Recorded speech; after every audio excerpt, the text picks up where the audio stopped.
Airport road এবং ৩০০ ফিটের রাস্তায় কিছু ময়লা আবর্জনার স্তূপ তৈরি হয়েছে এবং গতকাল রাতেই আমরা দলীয়ভাবে সিদ্ধান্ত নিয়ে ঢাকা মহানগর উত্তর বিএনপি যে আমরা আজকে সকাল থেকে এয়ারপোর্ট রোড এবং এই ৩০০ ফিটের এই রাস্তাগুলো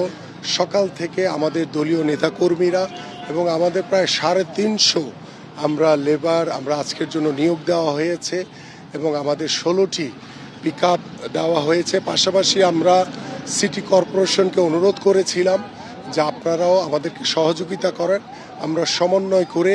আমরা আমাদের ব্যবহারযোগ্য যে প্রতিদিনের যে একটি অত্যন্ত গুরুত্বপূর্ণ রাস্তা ৩০০ ফিট এবং এয়ারপোর্ট রোড, এই দুটি রাস্তায় যেখানে যেখানে ময়লা আবর্জনার স্তূপ তৈরি হয়ে আছে আমরা আজকে সারা দিনের ভিতরেই এই ময়লাগুলো পরিষ্কার করতে চাই এবং আমাদের ইতিমধ্যে সকাল সেই ৮টা থেকে কার্যক্রম শুরু হয়েছে এবং আমরাও অনেক দূর আমাদের মহানগর বিএনপির যারা আছেন আমরা নিজেরাও পরিষ্কার করেছি এবং আমাদের এই কার্যক্রম আজকে সারা দিন ব্যাপী অব্যাহত থাকবে এবং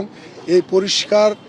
না হওয়া পর্যন্ত আমাদের এই কার্যক্রম যদি আজকে শেষ হয়ে গেল তো আলহামদুলিল্লাহ, যদি আজকে শেষ না হয় আগামীকালকে এটা অব্যাহত থাকবে। পাশাপাশি আমাদের এই জনসমুদ্রের মাধ্যমে হয়তোবা কোথাও কোথাও কিছু গাছ ভেঙে গেছে, আমরা সেই গাছগুলোকে নতুন করে সংশ্লিষ্ট কর্তৃপক্ষের সাথে কথা বলে আমরা সেখানেও গাছ রোপণ করতে চাই।